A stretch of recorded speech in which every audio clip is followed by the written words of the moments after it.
Exato. Mais um pouco. Aí tá bom. Obrigado, Chuchu. Chuchu não, diretora. Obrigado, diretora. Muito bem, turma. Estou aqui mais uma vez. Espero que pela última vez para falar do mesmo assunto. Não queria estar fazendo esse vídeo, mas eu vou ter que fazer. Por quê? Coisas foram ditas, eu acho que vocês já sabem o que, muito graves e de uma maneira muito esquisita. Sobre a maneira como foi dito, o tom, né, o aspecto emocional desse pronunciamento, eu não vou falar nada. Cada um sabe do que está passando, tem a condição lá dele, e eu não vou ficar tripudiando disso para usar isso a meu favor. Ele falou como ele deu conta de falar no momento emocional que ele estava, ok? Mas sobre o conteúdo do que foi dito, eu preciso falar coisas, tá?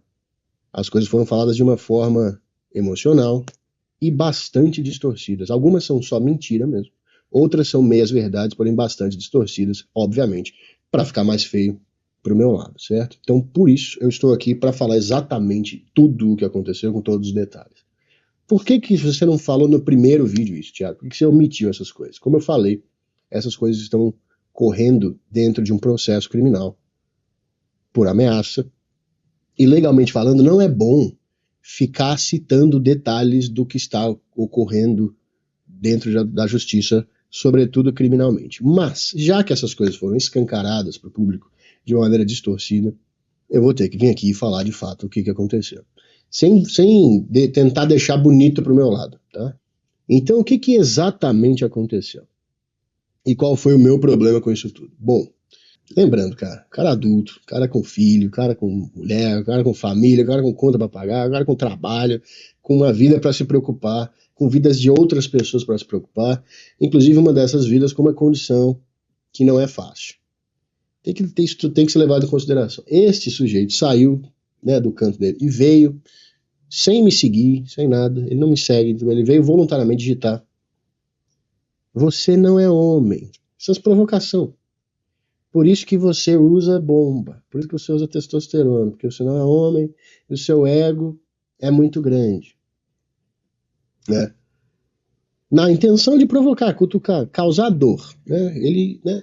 O cara que provoca, ele acredita que aquelas palavras, né, têm um certo poder de, quando a pessoa lê aquilo, causar um negócio desconfortável nela. É isso, causar uma dor, um dano ali, alguma coisa.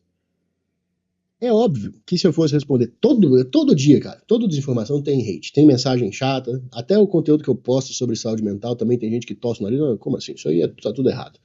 Também manda hate, então todo dia eu tô recebendo essas coisas. E é óbvio que se eu for passar o dia respondendo, batendo boca, eu não vou fazer nada da vida, eu vou ficar o dia inteiro batendo boca. Por isso que geralmente eu não faço. Geralmente eu bloqueio ou ignoro ou foda-se. Mas nesse dia eu respondi. Eu falei assim, bom, então eu vou entrar nessa dança que ele está propondo. Qual dança? Qual jogo? Qual realidade? Né? Qual dinâmica de conversa ele está propondo quando ele fala isso? Vamos nos falar coisas que nós acreditamos que vão fazer o outro sofrer. E eu né, concordei, falei, tá bom, então vamos jogar esse jogo. Então. Abri o perfil do cara, vi as informações que tinha ali, que eu acreditava que poderiam ser um motivo de fragilidade para ele, e falei. Então eu disse assim, cara, o motivo da sua frustração de sair do teu canto para vir me falar um negócio feio é porque você está incomodado, frustrado com a sua vida. Porque você tem um filho mongol e uma mulher gorda. Foi isso, exatamente o que eu falei. Não foi tipo assim, hahaha, bem feito, seu filho é mongol. Eu falei assim, não. O motivo pelo qual você tá frustrado e tá vindo me atacar é porque a sua vida deve ser dura pra cacete. Porque você tem um filho mongol, uma mulher gorda. O errado foi usar a palavra mongol. Foi errado mesmo. Falei assim, cara, você tem um filho com uma condição difícil, que deve ser muito duro de cuidar. Deve ser muito sofrido de cuidar. E provavelmente você está frustrado e aí você está descontando nos outros na internet. Mas olha só, não sou eu esse cara que você está procurando, não é fazendo isso que você vai aliviar a sua frustração. Eu não sou a cura para o que você está procurando. Eu devia ter falado com jeito e não com crueldade. Mas no dia eu falei, pô, o cara, mesmo com essa situação toda da vida dele, ele ainda tira a energia para ser cruel com quem não fez nada com ele. Porra, é muita cara de pau, muito mau caratismo. E na hora eu fiquei puto. E mandei isso.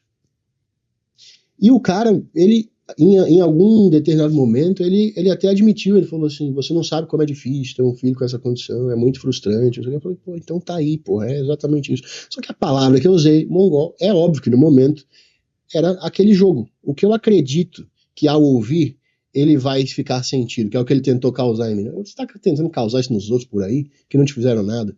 Vamos ver se o outro tentar causar isso em você, como é que você vai se sentir. Esse era o meu raciocínio na hora.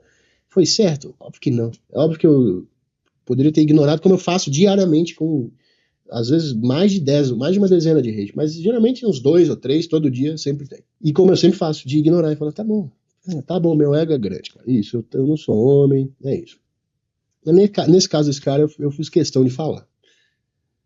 E aí desencadeou numa resposta, numa sequência de vários áudios, de dezenas de áudios de ameaças de morte, inclusive de uma confissão de um homicídio. Inclusive dizendo coisas tipo assim, eu senti muito prazer. Você não sabe como foi prazeroso quando eu matei uma pessoa que entrou no meu caminho e não deu nada, ninguém descobriu, e agora eu vou te matar também. E começou a falar isso. Eu parti de um pressuposto que é o seguinte: se tem alguém me ameaçando de morte e querendo causar terror em mim com isso, e depois ficou claro que ele queria só causar terror, eu vou dizer aqui o porquê, que eu tenho certeza disso, você demonstra que você não está aterrorizado. Para mim, essa é uma boa forma de lidar com alguém que está cometendo um crime de ameaça, querendo te botar terror.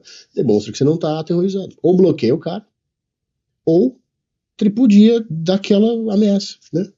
Debocha. E foi exatamente isso que eu fiz.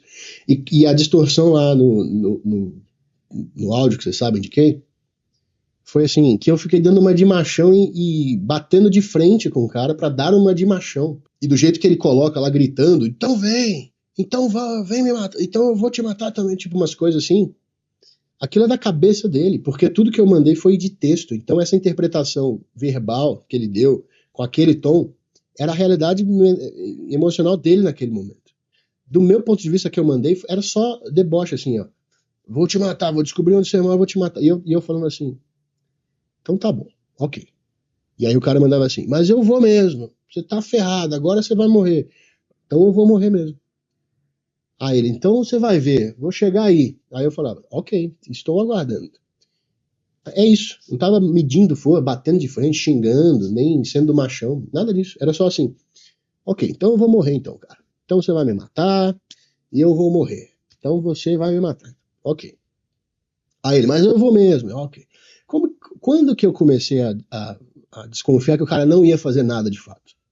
Quando ele começou a mudar a história, falando assim, eu vou tentar te ferrar de todas as formas. Eu vou tirar print do que você falou e vou tentar te cancelar por capacitismo. Eu vou mandar e-mail e tentar te ferrar com a sua empresa de alguma forma. Eu vou tentar mandar e-mail para sua empresa para te ferrar. Começou a falar essas coisas. E aí comecei a raciocinar, pô, peraí, bicho. Então ele vai tentar manchar minha reputação, né? Com capacitismo, tirando print, mandando para Deus e o mundo, como ele fez, e mandando e-mail para a empresa na qual eu trabalho para tentar me ferrar também. Pensa comigo. Uma pessoa só pode colher os frutos de uma destruição de reputação se ela está viva. Como que uma pessoa morta vai colher os frutos de ter a reputação manchada, se ela está morta? Ou seja, ele falar que vai ferrar minha reputação na mídia, tirando print, mandando e-mail, eu vou mandar um e-mail para tentar te ferrar do pior jeito que eu conseguir. Ele ficou falando isso. Era a prova de que ele não ia fazer nada comigo. Ou seja, ele sabia que eu ia ficar vivo para colher os efeitos dessa mancha na minha reputação que ele ia causar. Eu falei, cara, esse cara não vai fazer nada. E os áudios que ele mandava eram muito caricatos, assim, de psicopata de série de Netflix. Você não sabe como foi prazeroso quando eu matei uma pessoa. Umas coisas assim.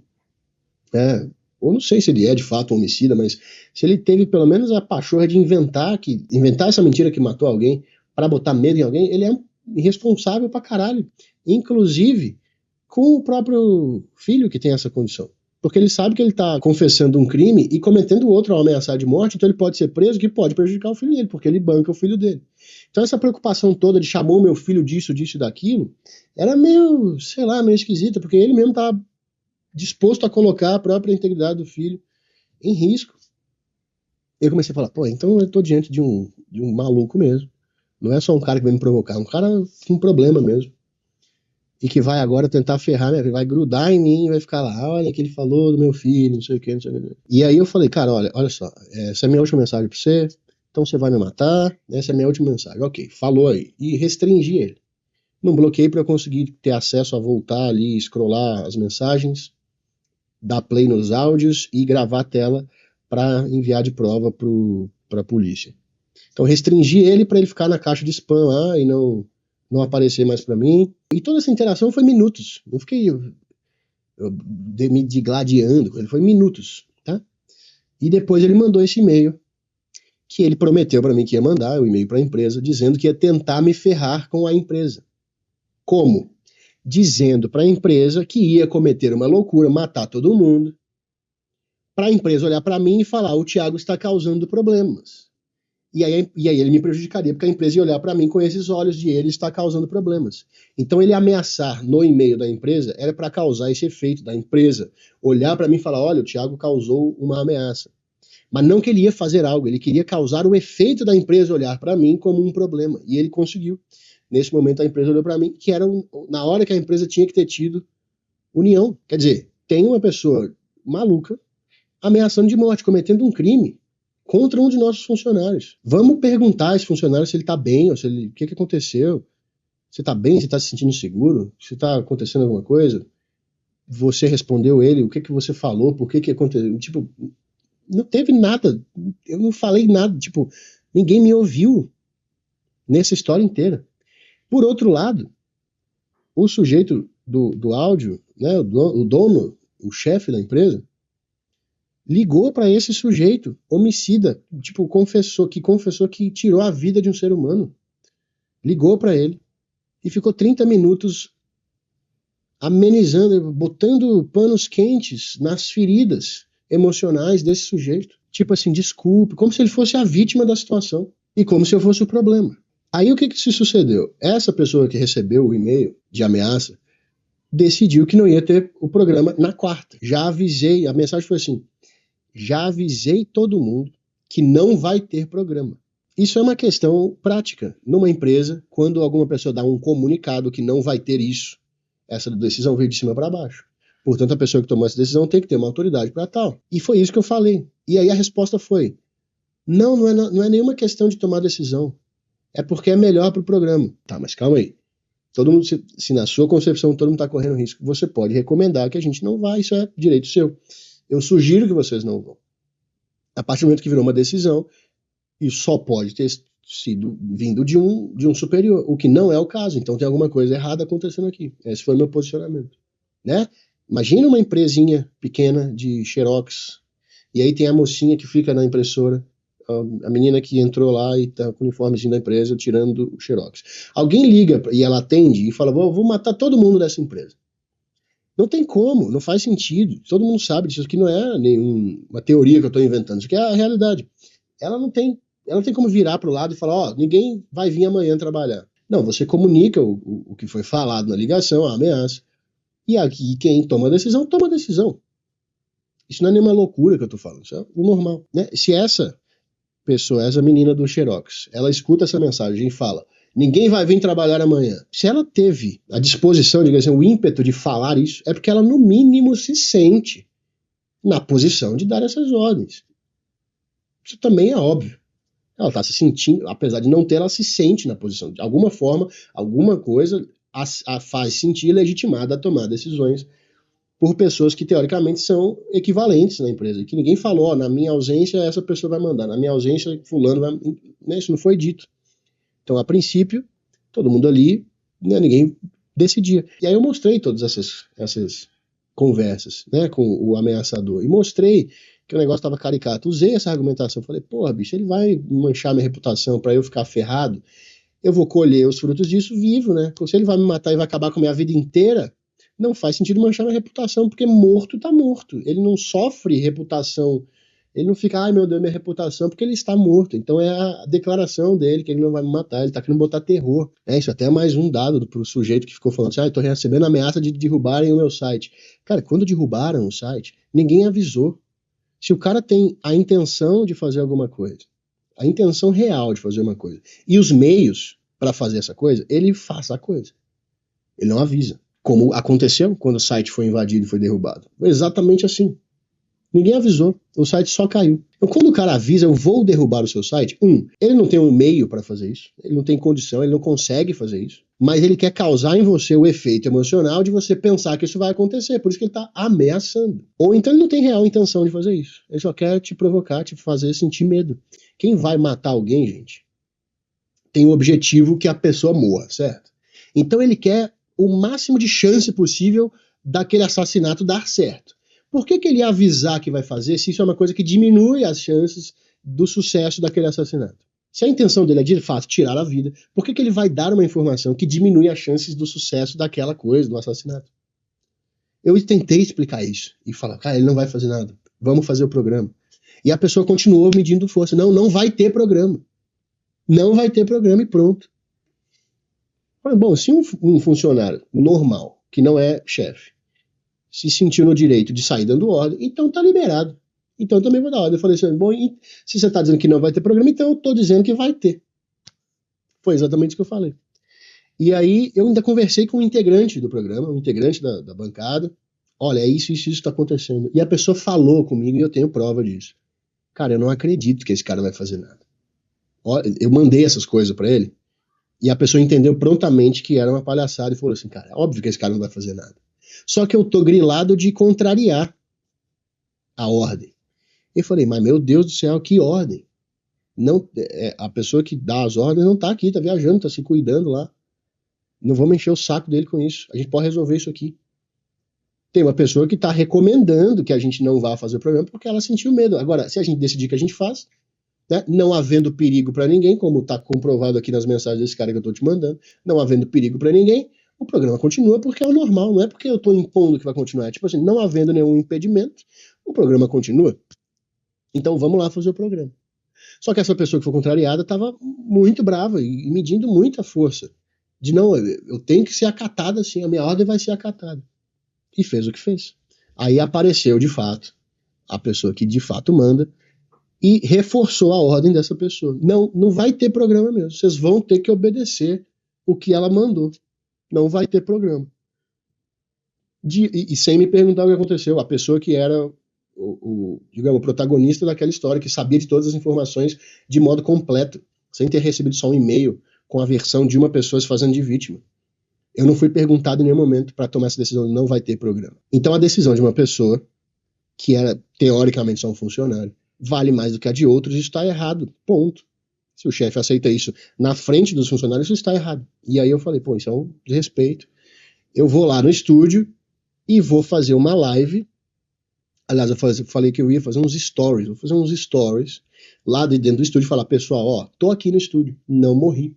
Alguém ameaçou, falou que ia vir aqui matar, não sei o que, mas que tá aqui, ó. Tô aqui no estúdio, não aconteceu nada. Então, isso é a prova de que não tinha motivo para cancelar o programa, mas o programa tá cancelado, mas eu tô aqui. Então, poderia ter tido programa. Foi uma decisão arbitrária, baseada numa tempestade, num copo d'água. E quando eu falei isso, ia ficar muito feio, porque ia ficar comprovado mesmo que o cara não ia fazer nada. E aí, pra isso não acontecer, a pessoa falou assim, você tá desligado. E é isso que aconteceu. Eu também tô sendo ameaçado, cara. Vão descobrir onde eu moro, vão fazer isso, não sei o quê, vão expor não sei o quê. Aí aparece ex falando que não sei o quê, aparece outra pessoa falando que vai expor não sei o quê. Eu também tô sendo ameaçado, também é estressante. Agora, você nunca vai me ver apagando um perfil, postando áudio berrando, me vitimizando, ameaçando cometer coisa contra mim mesmo. Nunca vai ver isso. Numa situação chata começa, todo mundo é ameaçado, bicho. É isso mesmo. Também estou sendo ameaçado. Eu não mandei ninguém te ameaçar. A situação causa isso. E assim como você não mandou ninguém me ameaçar, ele tem pessoa me ameaçando e me xingando. Então ele falou assim, que enquanto ele estava descansando, o funcionário estava arrumando confusão na internet. Isso é mentira. Arrumar, né? Cara, você tem dois caras amigos ali numa festa e o cara fala assim, enquanto ele, pô, vamos arrumar uma confusão? O que ele está dizendo? Vamos começar uma confusão. Arrumar confusão é começar confusão. Mentira, não arrumei confusão com ninguém. Então ele falou que eu tava arrumando confusão porque eu decidi que eu vou ser o machão esse ano. Eu não decidi que eu vou ser machão, não teve nada de machão. Em toda a discussão, o cara não teve nada de machão. Em todo o jeito que eu conduzia a mim mesmo no debate sobre se ia ter ou não programa, também não teve nada de machão, foi só a lógica. E aí uma hora ele fala assim que Eu bani pessoas do chat dele porque ele estava falando mal do Miguel Soriano e as pessoas estavam no chat falando que parecia comigo o discurso dele. E eu fui lá e bani as pessoas. Mentira, bani um cara. Tinha 20 pessoas, 30 pessoas ao mesmo tempo falando. O Thiago é coach, o Thiago é Zé isso, Zé não sei aquilo. Não bani ninguém, pode falar, bicho. Teve um cara que falou um negócio que era mais pessoal, sério, era um negócio pesado, inclusive de cunho pessoal. Eu fui lá e bani um cara. Só que o cara vai se vitimizar no e-mail e fala assim, eu fui banido, é porque o Thiago tá muito autoritário, né? Sempre é assim, né? Um cara. Se eu não aceitasse piada de ninguém, eu teria banido todas as pessoas. E não foi assim. E ele usa o argumento assim, se as pessoas estão percebendo que você está meio parecido com o Miguel Soriano, é porque provavelmente está mesmo, aos berros, né? Assim, então o argumento é, se algumas pessoas estão falando isso, provavelmente é porque é mesmo. Cara, tem várias pessoas falando várias coisas sobre você, que você tá parecendo isso. Isso aqui eu não vou ficar nomeando quais coisas são para não ficar aqui agredindo e humilhando. Mas tem várias pessoas falando várias coisas sobre você. Então, nesse caso, essa sua teoria se aplica também? Ou nesse caso, um grupo de pessoas, por mais que seja um grupo de pessoas, eles podem todos estar errados? Cara, isso vindo das pessoas que tiveram problemas lá no Tarja Preta, de chamar trans de troço e ser processado, e botar a culpa no quê? No politicamente correto, no mimimi, de falar, e sem o trans ter feito nada. No meu caso, foi um cara que fez algo, me atacou primeiro. Botou a minha empresa, respingou na minha empresa. Respingou como na sua empresa, cara? Um e-mail. Que era só ir lá com o mouse e botar assim, lixeira, puf, um clique. Como que respingou de fato na empresa? Era um maluco tentando prejudicar alguém de dentro da empresa e forjando uma ameaça de eu vou fazer isso, para as pessoas atribuírem isso ao cara que está sendo ameaçado. O cara que está sendo ameaçado causou este problema para a empresa. Era justamente para criar esse efeito, uma manipulação que esse cara fez e que funcionou. Então, assim, cara, a culpa de alguém que está cometendo um crime é do cara que está cometendo o crime, gente. O cara que tá ameaçando de morte alguém. Quando ele começou a falar esses papos pesados, era um negócio meio diabólico mesmo, assim. Eu senti muito prazer matando, eu vou sentir o mesmo prazer com você. Você nunca mais vai dormir tranquilo. Era uns negócios de terror psicológico, assim, entendeu? E aí eu só restringi e parei de falar com o cara. E ele continuou movendo os dados para tentar me prejudicar. E um jeito que ele achou de me prejudicar era fingindo que ia fazer alguma coisa e me matar para a empresa ficar preocupada, para perder programa, para perder, né, a paz entre os funcionários. Tipo assim, ninguém me ouviu.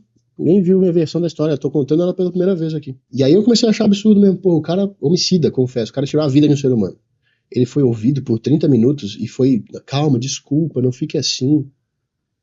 Pra tentar acalmar o cara que tava, tipo, criminoso, ameaçando alguém de morte, como a vítima da história. Isso foi muito absurdo para mim. Bom, mais um argumento que foi apresentado lá errado, falacioso, que eu preciso consertar aqui. Por que que você fez um boletim de ocorrência contra as ameaças do cara para se proteger, se você não acreditava que ele ia fazer alguma coisa de fato? Desconhecimento da vida, despreparo, enfim. Todo mundo sabe que boletim de ocorrência não protege ninguém. Você vai fazer o BO, o negócio vai ficar lá. Depois alguém vai pegar aquilo, vai pegar as provas, vai investigar, vai olhar. Aí vai ver o nome do cara na internet, vai tentar achar o endereço dele, o nome dele, vai começar a fazer um negócio que vai demorar dias, talvez meses. Se o cara tá compenetrado amanhã vir aqui me matar, não é fazer um boletim de ocorrência que vai me proteger. A prova de que eu realmente acreditava que ele não ia fazer nada foi eu falando com as pessoas, gente, olha aqui o que o cara tá falando, olha o modo como ele tá falando. Ele tá falando, deixando claro que vai tentar queimar o meu filme com esse negócio, botar medo e falar que vai matar para me ferrar. Ele tá assumindo isso, gente. Vamos lá fazer o programa. Se eu tivesse de fato, né, acuado, por que eu ia falar para fazer o programa? E falar que eu ia lá no estúdio, eu vou lá no estúdio para fazer, para mostrar que não tem perigo. Por que eu faria isso? Tá? Então, por que eu fiz o boletim de ocorrência? Porque eu acredito que quem comete um crime tem que pagar por ele. Como o crime aconteceu comigo, a obrigação de ir lá e falar o que ocorreu, isso é uma boletim de ocorrência, eu vou falar o que ocorreu. Então o crime ocorreu dessa forma aqui e deixo lá. Isso não invalida o fato de eu achar que ele não ia fazer nada. Um argumento bobo, infantil, que surpreendentemente colou Todo mundo ficou me perguntando isso na DM. Então se você achava que ele não ia fazer nada, por que você fez um boletim de ocorrência, hein? Quero ver você se livrar dessa, hein? As pessoas são ingênuas demais, bicho. É inacreditável. Também usou o argumento que ele fica deletando, bloqueando pessoas que ele acha imbecil, que falam mal dele. Poucas desinformações atrás ele estava agradecendo ao Caio, porque o Caio postou uma foto no perfil do Loucuras Gastronômicas, que é um perfil que a gente tem no Instagram de postar as comidas que a gente come, e todo mundo ficou comentando assim, tem bucha na jogada, e a gente tava meio de saco cheio dessas pessoas comentando isso. Então o Petri agradeceu o Caio e falou assim, obrigado por postar isso, porque ficou claro ali quem são os idiotas que eu tenho que bloquear. E aí eu fui lá com muito prazer e bloqueei um por um. Então assim, ele acha legítimo, ele acha normal, plausível, quando você vê um comentário que você fica assim, puta que idiota, bloquear o cara, ele acha isso. Então esse autoritarismo, sair deletando todo mundo, banindo, bloqueando todo mundo, é a mesma coisa que ele concorda, que outro dia ele estava agradecendo o Caio, obrigado por deixar claro quem são os imbecis, para eu ir lá bloqueando todo mundo. Ele acha isso normal. Talvez ele falou aquilo na hora também que ele estava muito chateado, que eu saio bloqueando todo mundo. E ele faz a mesma coisa e ele concorda comigo. No final das contas, ele sabe disso. Então eu não vou ficar me defendendo, eu estava certo, eu estava errado. Eu falei aquilo mesmo, exatamente do jeito que eu falei. Agora, com essas informações, vocês podem tomar a posição que vocês quiserem tomar, cancelar, sei lá, eu vou seguir com a minha vida, eu tenho muita coisa para fazer, muita coisa importante, muita ideia na cabeça, muito projeto para frente, e não vou parar, não tem como eu parar para ficar, ai meu Deus, não sei o que, isso acabou, tá bom. Eu fui retirado, vou fazer meu próprio podcast, porque eu gosto de ficar falando coisa de besteira, despretensiosa, essa é a minha parte da história. Espero muito que seja o último vídeo, não quero que isso vire ódio, fulano tá certo, fulano tá errado. Pode achar, né, também tá certo ou errado, mas não vai encher o saco dos outros. Isso é o principal. Para com essa mania de achar que você tem direito de ir na DM do encher o saco do cara. Que você não tem nada a ver, que você não conhece, que nem te conhece, que sua opinião não importa para ele. Tá? Acho que não é um convite à caça às bruxas de ninguém. Tá bom, turma? Era isso. Grande abraço e até a próxima.